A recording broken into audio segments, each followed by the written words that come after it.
네, 여러분 잘 오셨습니다. 우리 좌우에 계신 분들과 이렇게 인사해 볼까요? 잘 오셨습니다.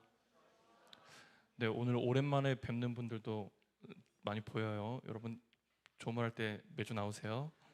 네, 우리 함께 하나님의 말씀 살펴보도록 하겠습니다. 사도행전 4장 1절부터 22절까지의 말씀입니다. 사도행전 4장 1절부터 22절까지의 말씀, 여러분 우리가 한 절씩 교독하면 좋겠습니다. 제가 먼저 읽겠습니다. 사도들이 백성에게 말할 때 제사장들과 성전 맡은 자와 사두개인들이 이르러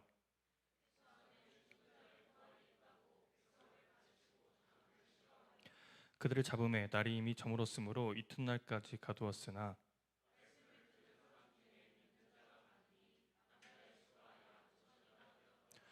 이튿날 관리들과 장로들과 서기관들이 예루살렘에 모였는데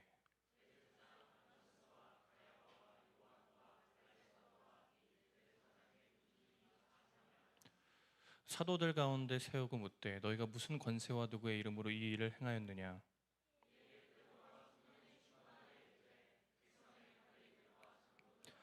만일 병자에게 행한 착한 일에 대하여 이 사람이 어떻게 구원을 받았느냐고 오늘 우리에게 질문한다면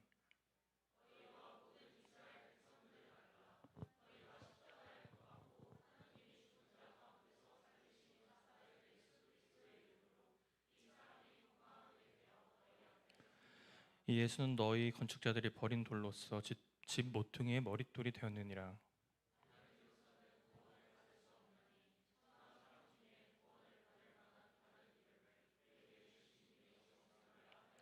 그들이 베드로와 요한이 담대하게 말함을 보고 그들이 본래 학문 없는 범인으로 알았다가 이상히 여기며 또 전에 예수와 함께 있던 줄도 알고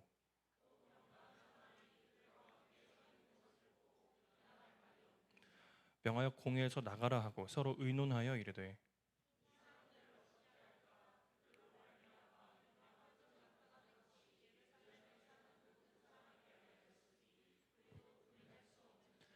이것이 민간에 덮어지지 못하게 그들을 위협하여 이후에는 이 이름으로 아무에게도 말하지 말게 하자 하고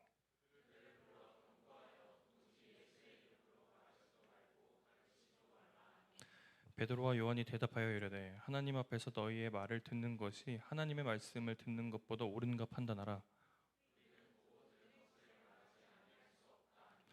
관리들의 백성들 때문에 그들을 어떻게 처벌할지 방법을 찾지 못하고 다시 위협하여 놓아주었으니 이는 모든 사람들이 그 된 일을 보고 하나님께 영광을 돌림이라. 함께 읽겠습니다.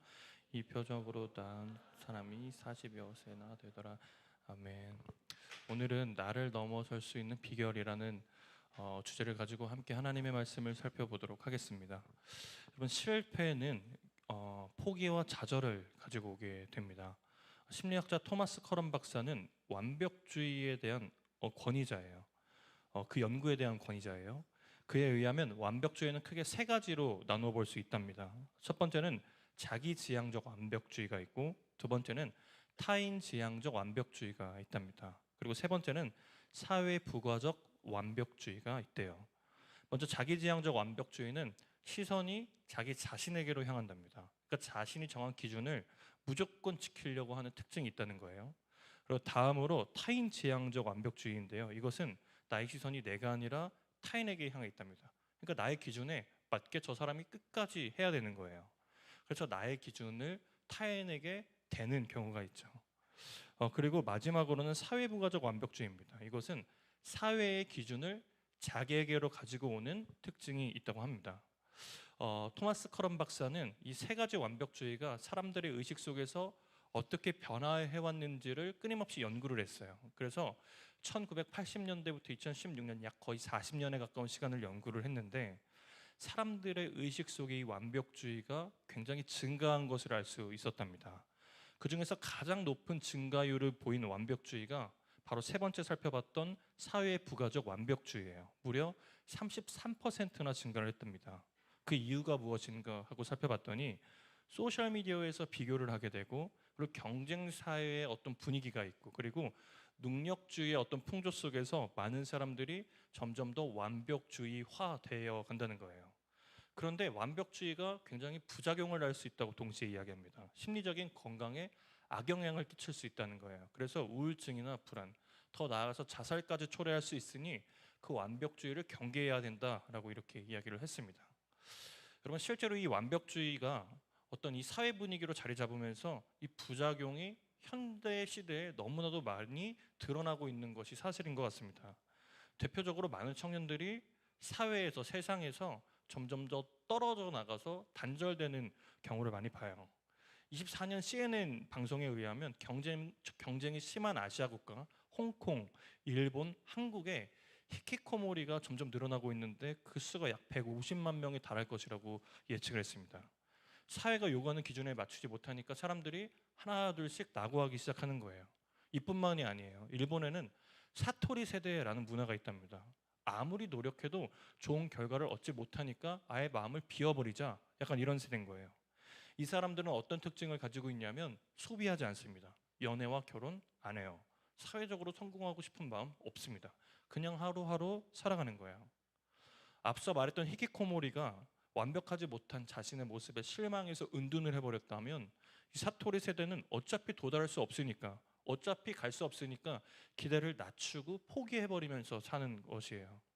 이 건강하지 못한 사회 분위기가 많은 사람들한테 실패감을 주었고, 그리고 그 실패감이 포기와 좌절을 안겨주는 현상이 지금 우리 시대에 너무나도 많이 일어나고 있다라는 사실을 알 수 있습니다. 그런데 여러분, 이러한 사회적인 현상을 단순히 사회 구조의 문제로만 보고 사회 탓을 하기에는 사실 좀 아쉬운 부분이 있습니다. 왜냐하면 이 흐름의 가장 중심에 어떤 문제가 있냐? 기준의 문제가 있거든요. 경쟁의 사회 분위기 안에서 그 기준을 자신을 삼든 남을 삼든 세상을 삼든 그 기준을 선택한 사람은 개인이라는 거예요. 그래서 그 잘못된 기준을 선택한 개인이 어찌 됐건 간에 그 결과를 맞이할 수밖에 없다는 겁니다. 다시 말해서 모든 것이 얼핏 보면 사회 구조 문제 같고 잘못된 것 같지만 자세히 생각해 보면 내가 어떤 기준을 가지고 살았지 하는 개인의 영적인 문제로 귀결된다라는 겁니다. 여러분 성경에도 이런 사회 분위기 속에서 영적인 기준이 아닌 하나님의 기준이 아닌 세상의 기준으로 산 사람들의 수많은 이야기가 나와요. 대표적으로 바벨탑이 그랬죠. 하나님 없는 열심, 그리고 하나님 없는 열정으로 더 나은 삶이라는 기준, 그리고 더 풍요로운 기준, 그리고 나의 이름을 알리겠다는 기준으로 그 사람들은 모이고 살았습니다. 하지만 그들이 어떻게 됐죠? 결국에 자신들의 이름을 알렸나요? 물론 알렸어요. 부정적으로 알렸죠. 그들은 결국 하나님의 자리에 도달할 수 없음을 직면하게 되었습니다. 그때 그 한계를 경험한 사람들의 심정이 어땠을까? 뭐 성경에 나오지는 않습니다만 아마도 그 사람들도 상실감과 허탈감과 허무감에 사로잡히지 않았을까요? 어쩌면 그들은 굉장한 실패감을 맛봤을지도 모르겠습니다. 하지만 이들을 냉정하게 볼 때 이들의 결과는 사실 너무나도 분명한 것이었어요. 왜냐하면 그들의 허탈감과 좌절감은 잘못된 기준으로부터 시작되었고 그 기준은 결국에 부정적인 결과를 낳게 마련이기 때문입니다. 그래서 우리가 그 바벨탑 사건을 읽으면서 그때 사람들이 힘들었겠다, 그 허탈감과 좌절감 참 고통스러웠겠다라고 쉽게 위로하기 어려운 부분이 바로 그 지점에 있는 것 같습니다. 여러분 이렇게 사회 구조 속 안에서 개인의 실패로 귀결되는 이 모든 사건들, 어떻게 보면 참으로 살 이유를 못 찾는 것 같아요, 이 시대가. 하지만 그런데 감격스러운 점은 그 개인의 선택을 하나님은 그대로 두지 않는다는 점이에요. 하나님은 그러한 인간의 잘못된 선택을 본인이 책임져 주시기로 결정을 하십니다. 그래서 먼저 찾아와 주세요. 그리고 포기와 좌절의 상태를 하나님의 귀한 은혜의 상태로 회복을 시켜 주십니다. 그리고 그 안에 바른 기준을 세워 주세요. 이 영원히 흔들리지 않는 하나님의 기준을 세워 주신다는 겁니다. 그리고 더 나아가서 강력한 성령의 도구로 사용해 주시면서 참 기쁨과 평안을 누릴 수 있도록 도와주세요. 그것이 놀라운 하나님의 은혜고 섭리예요. 여러분 우리가 쭉 오늘 본문을 읽어봤습니다만 그 은혜를 가장 잘 누린 사람이 누구냐? 베드로예요. 여러분 베드로 잘 생각해 보세요. 베드로 자신이 예수님을 3번 부인할 것을 절대 부인하지 않을 것이라고 호언장담한 사람이에요. 언뜻 보면 멋있어요. 그거 보면 야 정말 의리 있다.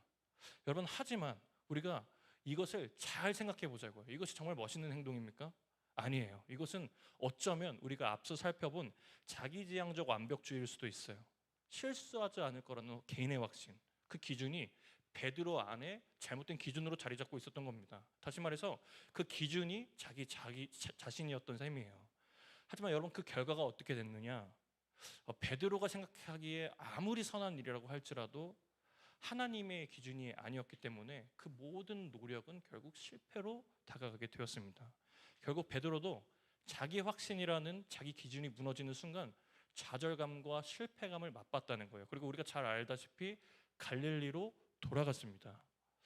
그렇게 자신의 인생이 자신의 잘못된 기준으로 망해야 될 것만 같은데 놀라운 것은 그의 인생이 그렇게 마무리되지 않고 오늘 본문에 나온 것처럼 담대하게 복음을 전하는 모습으로 나오고 있습니다. 예수님이 먼저 찾아와 주신 거예요. 그리고 예수님이 베드로에게 바른 기준을 제시해 준 겁니다. 그리고 그 개인의 노력과 확신에서 비롯된 좌절감과 허탈감은 예수님께서 다 취하시고, 그리고 예수님의 확신, 예수님의 기준을 베드로에게 주시면서 새로운 삶과 새로운 사명을 부여해 주신 거예요. 오늘 본문 자세히 우리가 또 살펴보겠지만 회복하는 것을 넘어서 베드로는 굉장히 담대한 것을 알 수 있어요. 그러니까 그 이상, 회복의 이상으로 그 의미가 더 확장된 것을 알 수 있습니다. 누군가가 이렇게 볼 수 있을 것 같아요. 오늘 본문 딱 읽으면 야, 이 베드로라는 사람 대단한 사람이구나. 우와, 참 대단한 사람이다. 왜냐하면 어떻게 이 세상 권력 앞에서 굴하지 않을 수 있지? 참으로 담대하다. 이렇게 이야기할 수 있을 것 같습니다. 베드로를 몰랐던 사람이면요. 그런데 우리는 베드로를 너무 잘 알고 있죠. 그래서 우리가 베드로를 잘 아는 입장에서 볼 때 우리는 베드로가 보이는 것이 아니에요. 무엇이 보이냐면 하나님의 열심과 하나님의 사랑이 더욱더 강력하게 보이는 겁니다. 이런 하나님의 열심과 사랑을 느끼는 것은 비단 저의 이야기만은 아닐 거라 생각이 듭니다. 사랑하는 여러분, 우리가 좀 냉정하게 말해서 눈 뜨고 코 베이는 세상에 살고 있어요. 자칫 방심하면 하나님의 기준이 아니라 다른 기준이 우리 마음속에 내면화되어서 우리도 모르는 사이에 그 풍조 속에 흘러가며 살게 되어 있다라는 겁니다. 그래서 그 결말이 무엇인지도 모른 채 한 걸음 한 걸음 걸어가는 것이 지금 이 시대가 원수가 우리를 미혹하는 방법 중에 하나라는 거예요. 하지만 오늘 본문을 자세히 살펴보면 그런 세상의 유혹 속에서, 아니 그 세상에서 어떻게 살아가야 되는지 그 비결이 자세하게 나와 있습니다. 여러분, 그 길이 무엇일까? 오늘 우리가 이거 살펴보길 원합니다. 우리가 이거 함께 살펴봤을 때 내 안에 바른 기준으로 자리 잡는 방법을 여러분들이 잘 아시고, 그리고 하나님이 주시는 기준으로 말미암아 여러분들이 언제나 은혜 안에서 형통하게 되기를 예수님의 이름으로 축복합니다. 여러분, 우리가 계속해서 사도행전을 살펴보고 있는 것을 여러분들이 알 거예요. 여러분들이 사도행전을 같이 함께 읽어나간다면 더욱더 큰 은혜가 되리라 생각이 듭니다. 오늘 본문은 우리가 지난번에 살펴보았던 예수 이름으로 안진뱅이를 일으킨 사건 다음에 나오는 본문이에요. 당시를 기억해 봅시다. 저번 주인데 여러분들 다 잘 기억하시리라 믿어요. 여러분, 안진뱅이를 일으킬 때 베드로가 그냥 일어나 하고 일으켰죠? 주여. 여러분, 그렇지 않습니다. 예수의 이름으로 일으켰습니다. 그리고 동시에 무엇을 했냐? 부활하신 예수님을 전하기 시작했어요. 그런데 여러분, 이 부활하신 예수님의 이름이 전하는 것이 그렇게 뭐가 큰 잘못인가 할 수 있지만 당대 그 기득권의 입장에서는 굉장히 이단적인 사상이었고 도전적이고 위협적인 가르침이었습니다. 왜냐하면 그 메시지 안에 자신들을 위협할 만한, 자신들의 사상과 대척되는 어떤 이야기들이 숨어 있기 때문이죠. 여러분, 그런데 옆에서 갑자기 누군가가 이상한 소리 해요. 그러면은 이상한 소리 하나보다 하고 넘어갈 수 있어요. 그런데 그 사람의 말에 5천 명이 반응하기 시작합니다. 그러면 어떻게 되겠어요? 사실상 비상사태가 되지 않겠습니까? 그래서 여기 나와 있는 성경의 어떤 종교 지도자들도 눈에 거슬리기 시작했고 그들을 핍박하기 시작합니다. 구체적으로 자기의 기득권을 지키기 위해서 그 많은 사람들을 감옥에 가두는 극단적인 조치를 취하게 됩니다. 그리고 그 감옥에 가둬서 그들에게 신문하는 내용이 있어요. 그것이 7절이에요. 제가 한번 읽을 테니까 눈으로 한번 읽어주시면 좋겠습니다. 사도들 가운데 세우고 묻되 너희가 무슨 권세와 누구의 이름으로 이 일을 행하였느냐라고 묻고 있어요. 여러분, 단순히 질문인 것 같지만 우리가 이 현장의 분위기를 조금 더 자세히 살펴볼 필요가 있습니다. 당시 이들이 있던 곳은 사내들인 공회라는 곳이었거든요. 사내들인 공회는 어떤 곳이었냐면 당시 정치 그리고 종교, 사법권을 쥐고 있던 막강한 권력기구입니다. 여러분, 지금 우리가 살고 있는 현대 민주주의 안에서는 권력을 분산화하기 위해서 법을 만드는 입법, 그리고 진행하는 행정, 심판하는 사법 체계로 세 개의 구조로 나누어 우리가 권력을 분산해 두지 않았습니까? 왜냐하면 역사적으로 볼 때 그것이 너무나도 잘못 사용된 경우들이 많고, 그리고 그 악한 영향력이 얼마나 강력한지를 알기 때문에 사람들이 고안해낸 방법이에요. 하지만 사내들인 공의회는 굉장한 막강한 권력을 가진 집단입니다. 뭐 입법까지는 아니지만 율법 자체를 해석하고 적용할 수 있는 권한이 있었어요. 그러니까 사실상 입법과 크게 다르지 않은 권한이라고 볼 수 있죠. 그리고 그에 따라 사람들을 재판하고 판단할 수 있는 권한이 있었습니다. 엄청난 사법 집단이었던 거예요. 유대 사회에서는 사내들인 공의회 하면 정말 막강한 권력 기구였던 셈이었습니다. 근데 그곳에서 사람들을 재판할 때 어떻게 하느냐? 피고인 앉으세요 하고 이렇게 그냥 일으켜 세우는 것과 너무나도 달라요. 어떻게 하냐면 사내들인 공의원 사람들을 반원형으로 이렇게 쭉 앉혀놓습니다. 그리고 그 가운데 그 피고인을 세워요. 그러니까 막강한 권력으로도 모자라서 자리와 공간 배치로도 무언의 압박을 하고 있는 것이 바로 그 사내들인 공의라는 거예요. 그런데 그곳에서 그들이 한다는 질문이 7절인 겁니다. 그렇게 뭔가 엄중하고 중압적인 분위기에서 이렇게 얘기하는 거예요. 너희는 무슨 권세와 누구의 이름으로 그 일을 행하였느냐? 여러분, 이 대답이 그냥 묻는 대답인 것 같지만 사실 이는 엄청난 함정 질문이었어요. 왜냐하면 당시에 하나님의 권세를 가진 하나님 이름 외에 다른 권위를 가진 존재의 이름으로 뭔가 복음을 전하면 마술사나 아니면 우상숭배로 취급을 했거든요. 그러니까 사실상 이것은 제자들을 우상숭배자나 아니면 마술사로 몰기 위한 질문이었습니다. 그리고 반대로 자격이라고도 나오잖아요. 그런데 이 자격도 굉장히 문제가 되는 거예요. 왜냐하면 그 자격을 승인해주는 어떤 단체가 있는데 그 단체가 사내들인 공의예요. 그러니까 난 너 허락해 준 적 없는데 지금 너 지금 뭐 때문에 누구에 의해서 하고 있는 거야? 굉장히 날카로운 질문이었던 겁니다. 그래서 그 제자들은 어떤 대답을 하더라도 사실상 유죄일 수밖에 없는 거예요. 그런 중압적인 분위기 속에서 사실상 유죄가 확실시 되는 상황 속에서 베드로가 뭐라고 말하냐? 다음과 같이 이야기했다고 얘기합니다. 8절부터 12절 제가 읽을 테니까 눈으로 읽어주세요.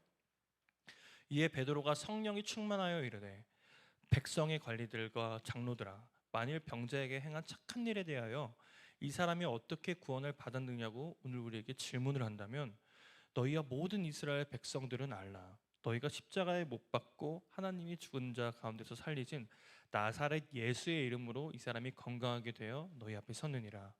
이 예수는 너희 건축자들이 버린 돌로서 집 모퉁이 머릿돌이 되었느니라. 다른 이로서는 구원받을 수 없나니 천하의 사람 중에 구원받을 만한 다른 이름을 우리에게 주신 일이 없음이라 하였더라. 아멘. 바로 뭐라고 얘기하고 있냐면 어떤 권세, 어떤 능력, 야 너가 죽인 예수의 이름으로 한다. 이렇게 담대하게 선포하고 있는 거예요. 그리고 되려 뭐라고 얘기하냐면 예수만이 유일한 구원이야. 나는 그것을 선포할 거야 라고 그들의 노림수의 정면으로 반박하고 있는 겁니다. 참으로 담대한 일이 아닐 수 없죠. 제가 언젠가 한 교회 출석할 때였어요. 근데 그 교회는 금요일 저녁마다 전도를 했습니다. 그런데 좀 특별한 기억이 술집이 많은 그 번화가 한복판에서 기타를 치고 예배를 드리며 전도를 했어요. 그러니까 어떤 사람들은 기타를 치면서 막 예배를 드리는 거고 어떤 집단들은 전도지와 선물들을 막 나눠주면서 전도하는 겁니다. 그리고 손이 남는 사람들은 주변에 쓰레기들을 막 주워요. 여러분 얼마나 아름다운 장면이에요. 정말 복음을 전하기 위한 바른 열정이 있는 너무나도 기쁜 순간이었습니다. 그런데 그 시간이 너무나도 은혜로운 시간이었지만 쉽지는 않은 시간이었어요. 왜냐하면 거기에 있는 노숙인들과 취객들 때문이었어요. 특히 전도 경험이 많이 없는 자매님들은 그분들한테 전도를 할 때 그들이 돌발 행동을 하는 것들을 보고 굉장히 마음의 어려움들을 겪곤 했습니다. 그리고 힘들어했어요. 그래서 그렇게 막 위로하면서 남자 여자 이렇게 조를 이뤄서 막 전도를 하고 있는데 이때 정말 담대한 한 형제님이 등장한 거예요. 그러면서 그 자매님 앞에서 이렇게 이야기합니다. 무엇이라고 얘기하냐면 난 차라리 그들한테 맞고 싶다. 복음을 전하다 그들에게 매를 맞으면 얼마나 영광이겠어. 이렇게 얘기를 하는 거예요. 여러분 언뜻 들으면 담대한 얘기처럼 들리죠? 그런데 아니에요. 왜냐하면 안타까운 것은 그 형제님이 꼭 자매님 앞에서만 그런 얘기를 하더라고요. 그러니까 우리 앞에서는 그런 얘기를 한 적이 없어요. 그래서 제가 사실상 확신했습니다. 저 사람 절대 안 맞겠다. 저 사람 때렸다가 하나님도 곤란해지고 이 사람도 곤란해지고 그럴 일 없겠다. 이런 생각을 했었습니다. 여러분, 그런데 오늘 앞에서 살펴본 이 베드로의 담대함, 이것은 아까 앞서 이렇게 농담삼아 얘기했던 그런 인간의 힘에서 나온 의협심이 아니었습니다. 그 용맹함이 아니었어요. 무엇이었냐면 베드로는 하나님의 일을 하기로 마음의 결정을 하자 도우시는 성령님에 의한 담대함이었던 거예요. 그러니까 강권적인 성령의 역사였고 주도적인 성령의 주도적인 담대함이었다라는 겁니다.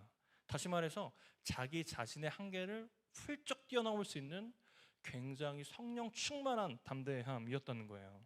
그런 성령 충만함으로 그들에게 그런 담대함이 깃들자 베드로를 범인으로 몰아 부으려고 했던 사내들인 공의원, 그 공의의 사람들은 다음과 같이 반응을 했다고 이야기합니다. 13, 14절이에요. 제가 읽을게요. 그들이 베드로와 요한이 담대하게 말함을 보고 그들을 본래 학문 없는 범인으로 알았다가 이상히 여기며 또 전에 예수와 함께 있던 줄도 알고 또 병 나은 사람이 그들과 함께 서 있는 것을 보고 비난할 말이 없는지라. 수많은 학위와 공부로 인한 수많은 논리가 있는 사람들인데 그 공예 사람들이 어떻게 했다고 나왔죠? 이상하게 여기며 비난할 말이 없었다, 할 말이 없었다라고 이야기하고 있습니다. 그러니까 성령이 모든 인간의 권위 위에 있다는 사실을 아주 모든 사람한테 보여주는 굉장히 역사적인 사건이다라고 할 수 있겠습니다. 여러분, 그런데 우리가 베드로 다시 한 번 더 생각해 봤으면 좋겠어요. 베드로가 이런 그릇이 되는 사람일까요? 속된 말로 이런 깜냥에 있는 사람일까요? 아니에요. 자기 확신과 자기 열심으로 살아갈 때는 예수님 3번 부인하고 작은 여종의 추궁조차 베드로는 제대로 대답하지 못하고 도망갔던 사람입니다. 하지만 그런 베드로가 이 성령 충만함을 입자 당시 최고 권력 기구인 수많은 사람들 앞에서 복음을 전한 용기가 생긴 거예요. 그리고 21절에 뭐라고 이야기하냐면 그런 모든 행동으로 말미암아 결과적으로 거기 있는 모든 사람들이 하나님께 영광을 돌리게 되었다라고 이야기를 하고 있는 겁니다.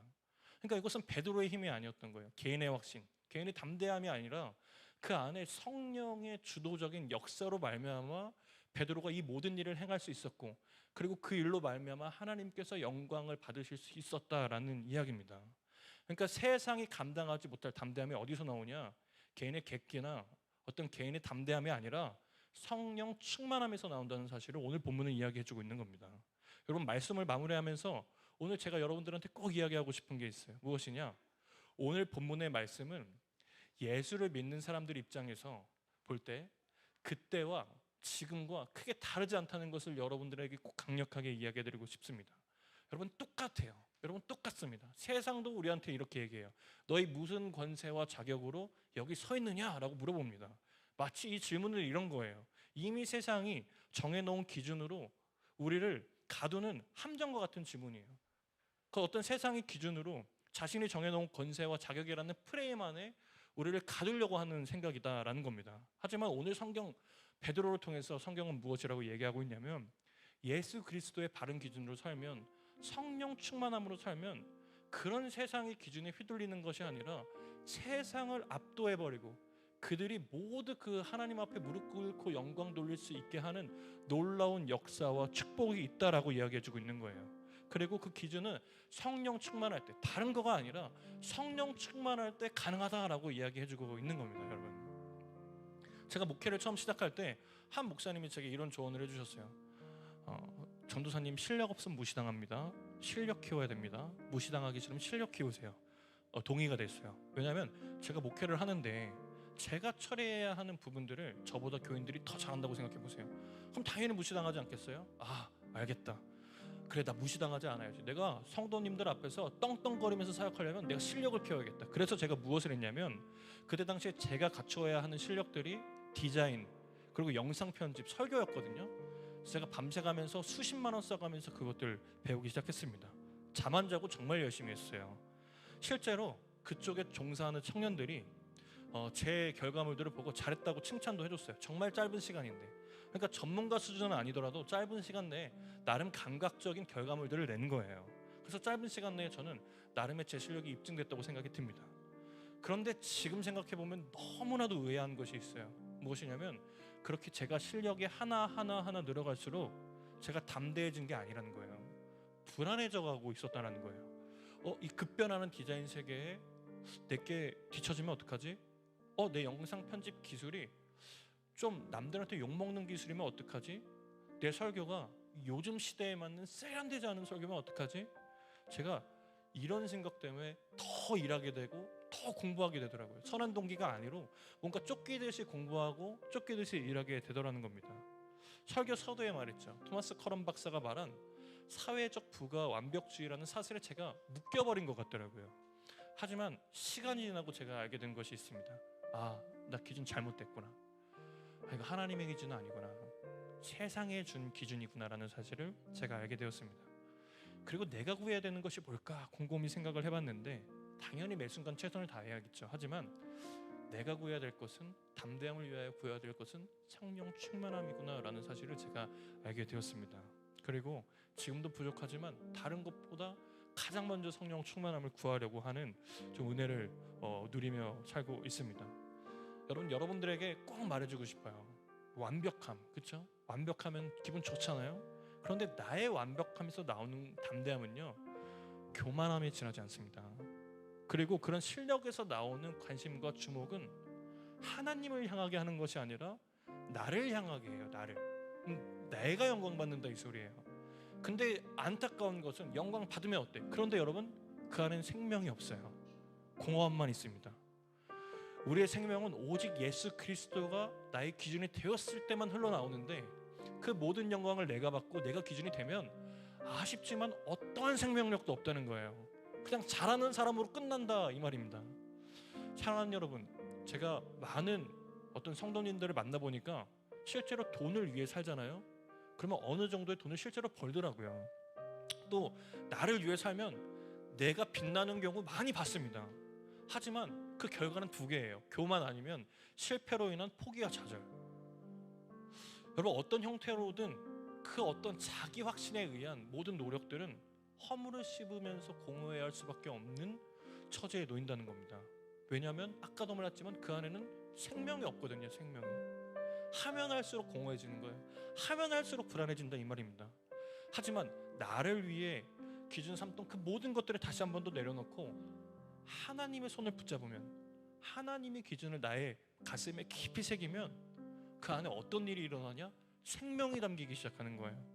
나를 증명하려고 할 때는 작은 불꽃 앞에도 떨던 그 베드로가 성령에 사로잡히니까 오늘 어떻게 하고 있나요? 거대한 세상의 폭풍 앞에서, 세상 권력을 대표하는 사내들인 공의 앞에서 담대하게 선포하고 있잖아요.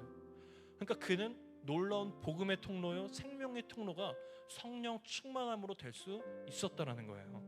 그리고 베드로는 자기가 여태까지 보지 못한 더 놀라운 축복의 은혜의 현장을 목격하게 됩니다. 하나님 영광 받으시고 몰랐던 사람들이 하나님을 막 찬양하는 거죠. 여러분, 저도 사역자로서 그 짜릿한 경험 한번 해보고 싶습니다. 그냥 말씀 전했는데 지나가던 모든 신당동 일대 사람들이 하나님 살아계시다 막 찬양하는 거예요. 얼마나 기쁘겠어요, 여러분. 근데 베드로는 그걸 경험한 거예요. 그 비결이 무엇이냐? 성령 충만함이었다라는 것입니다. 혹시 여러분들에게 한 가지 질문을 하고 싶어요. 여러분, 사회 분위기, 풍조 이런 거 우리에게 영향 주는 거 맞아요. 하지만 우리 진짜 솔직하게 얘기해 보자고요. 그것 때문에 지금 우리가 이렇게 살고 있습니까? 아니죠. 우리의 선택 때문이죠. 하지만 하나님께 나아가면 그 모든 선택에 무게와 책임을 주님께서 져 주신다고 말씀하고 계십니다. 그리고 우리 안에 다른 기준을 세워주시겠다고 말씀하세요. 여러분, 여러분은 어떤 기준으로 살아가고 계십니까?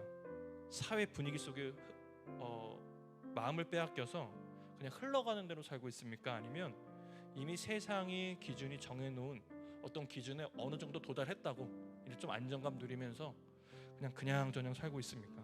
아니면 그 기준의 문턱이 너무 높아서 그냥 앞서 살펴봤던 사회 현상들처럼 그냥 등져버리고 포기하는 삶을 살고 있지는 않나요?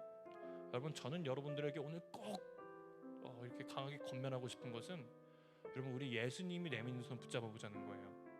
우리가 하는 모든 기준을 버리자 이런 얘기가 아닙니다. 뭘 하더라도 제대로 해보자는 거예요, 여러분.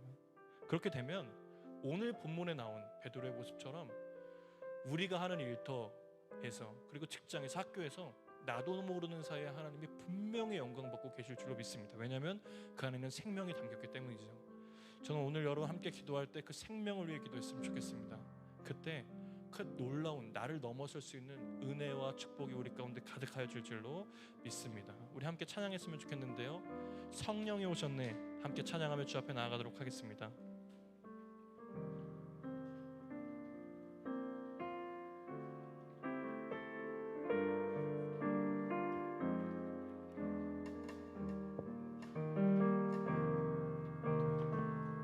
허무한 시절 지날 때, 허무한 시절 지날 때, 깊은 한숨 내쉴 때, 그런 풍경 보시며 탄식하는 분 있네. 고와 같이 너희를 버려두지 않으리. 내가 너희와 영원히 함께. 우리 다시 허무한 시절 지날 때, 허무한 시절 지날 때, 깊은 한숨 내쉴 때, 그런 풍경 보시며 탄식하는 분 있네. 고와 같이 너희를 버려두지 않으리. 내가 너희와 영원히 함께하리라. 성령이 오셨네. 성령이 오셨네. 내 주에 보내신 성령이 오셨네. 우리 인생 가운데 친히 찾아오셔서 그 나라 꿈꾸게 하시네. 억눌린 자 갇힌 자, 억눌린 자 갇힌 자, 자유함이 없는 자, 피난처가 되시는 성령님 계시네. 주의 영이 계신 곳에 참 자유가 있다네. 진리의 영이신 성령이 오셨네. 성령이 오셨네. 성령이 오셨네. 내 주에 보내신 성령이 오셨네. 우리 인생 가운데 친히 찾아오셔서 그 나라 꿈꾸게 하시네. 성령이 오셨네. 성령이 오셨네. 성령이 오셨네. 내 주에 보내신 성령이 오셨네. 우리 인생 가운데 친히 찾아오셔서 그 나라 꿈꾸게. 다시 한 번 더 성령이 오셨네. 성령이 오셨네. 성령이 오셨네. 내 주에 보내신 성령이 오셨네. 우리 인생 가운데 친히 찾아오셔서 그 나라 꿈꾸게. 사랑하는 여러분, 우리가 이 시간 함께 기도했으면 좋겠습니다. 하나님, 우리의 마음이 기준이 주님 아닌 다른 것으로 세워졌다면 이 시간 모든 의상들을 헐어주시고 다시 한 번 더 주님의 기준이 바로 서는 놀라운 축복의 시간 될 수 있도록 주님 역사하여 주시옵소서. 우리 주여 한 번 부르고 통성으로 기도하며 나아갑니다. 주여. 하나님, 우리 안에 모든 잘못된 기준들, 우상들을 헐어주시고 다시 한 번 더 예수라는 바른 기준이 바로 설 수 있도록 주님 역사하여 주시옵소서. 하나님, 내 기준으로 나아갈 때는 아무것도 하지 못했던 베드로의 모습을 기억합니다. 하나님, 자기 확신과 자기의 노력으로는 하나님 사람들의 추궁 앞에서도 도망쳤던 베드로가 성령이 충만하여지자 세상의 권력기구인 사내들인 공의 앞에서도 담대함으로 예수 그리스도가 구원이라고 선포했던 이 놀라운 사건을 우리가 기억하며 하나님 그것들을 쫓기를 소망합니다. 하나님 우리 사랑하는 청년들에게도 성령 충만함을 더하여 주시기를 소망합니다. 그래서 세상이 만들어 기준의 그 프레임 안에 살며 마음의 만족을 얻는 그 안에서 평안함을 얻는 삶이 아니라 예수의 기준으로 예수의 방법으로 살며 그 세상의 기준을 훌쩍 뛰어넘는 믿음의 청년들 다 될 수 있도록 지금 역사에 주옵소서. 특별히 하나님 우리의 생각과 사고들이 하나님의 것으로 재정돈되어지기를 소망합니다. 하나님 오직 주님만을 갈망하며 주님의 기준과 주님의 말씀을 나의 삶의 기준으로 삼기를 힘쓰는 청년들 다 될 수 있도록 지금 역사하여 주시고 하나님 그때의 놀라운 기준과 하나님의 놀라우신 은혜로 말미암아 우리 사랑하는 청년들이 하나님의 뜻 안에서 영광과 은혜의 삶을 살 수 있도록 주님 역사하여 주시옵소서. 주님 역사하여 주시옵소서. 하나님의 은혜를 구합니다. 주님 어떤 세상의 기준도 우리의 사랑하는 청년들 앞에 그 마음의 기준을 흔들지 못할 수 있도록 주님 역사하여 주시고 그 세상의 공격과 잘못된 기준이 우리의 마음을 흔들 때마다 예수께서 손 내밀어 주시고 성령 충만함으로 찾아가여 주셔서 주께서 역사하여 주시옵소서. 사랑하는 여러분 우리가 다시 한 번 더 기도할 때는 성령 충만함을 함께 구하며 나아갔으면 좋겠습니다. 하나님 이 세상 내 힘으로 살아본다고 자기의 확신과 또 하나님 나의 믿음으로 아둥바둥 살아봤지만 그 결과는 하나님 불안함과 초조함이었음을 주님 고백합니다. 우리에게 영원한 확신을 주시고 영원한 생명을 주시는 주님 우리가 이 시간 성령 충만함을 구하며 주님 나아갑니다. 다시 한 번 더 우리 가운데 성령 충만함을 허락하여 주시고 세상의 분위기와 사회의 풍조 속에서 믿음을 지켜낼 수 있는 놀라운 축복의 은혜를 오늘 이 시간 허락하여 주옵소서.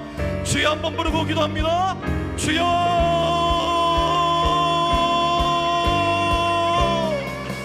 하나님 성령 충만함을 더하여 주시옵소서. 성령 충만함을 더하여 주옵소서.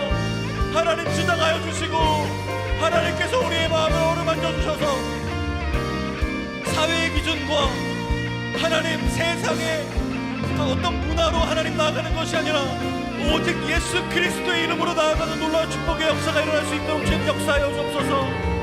하나님 특별히 직장에서 주변 동료와 상사와 하나님 또 부하 직원들을 대할 때도 하나님의 올바른 가치가 바로 설 수 있도록 주님 역사하여 주옵소서. 하나님 우리가 학업을 대할 때도 올바른 하나님의 기준에 의해서 주님의 영광을 위하여 하나님 우리가 그 학업들이 일어나갈 수 있도록 주님 역사하여 주시고 우리가 먹든지 마시든지 무엇을 하든지 오직 하나님의 영광이라는 기준으로 하나님 살아가며 하나님 힘들더라도 길 끝까지 걸어가며 주님의 영광 보는 놀라운 축복의 역사가 일어날 수 있도록 주님 역사하여 주옵소서. 베드로에게 부어주셨던 그 담대함과 성령 충만함을 우리 가운데도 허락하여 주시고 하나님 그 충만함으로 말미암아 어떤 놀라운 축복의 역사도 우리 눈앞에서 보여주셔서 예수의 이름으로 살면 그 은혜가 충분하다 예수의 이름으로 살면 족하다라고 고백하는 우리 청년들이 다 될 수 있도록 주님 역사하여 주옵소서. 하나님 특별히 기도하는 것은 베드로가 예수 그리스도의 이름을 전하기 시작하였을 때 5,000명의 사람들이 회심을 하고 예수를 믿어 떠나옵니다. 하나님 우리가 간절히 기도하는 것은 우리의 직장에서 예수의 이름으로 하루하루를 살아갈 때 하나님 5,000명이 넘는 수많은 사람들이 예수께로 돌아오는 축복의 역사를 경험시켜 주시옵소서. 하나님 우리가 예수의 이름으로 사는 것이 결코 헛되지 않음을 주님께서 삶에서 증명하여 주셔서 우리가 하루하루 살아가니 주님으로 인하여 기뻐하고 하나님으로 인하여 행복한 놀라운 삶을 살 수 있도록 하나님께서 주장하여 주시고 역사하여 주시옵소서. 주님 역사하여 주시옵소서.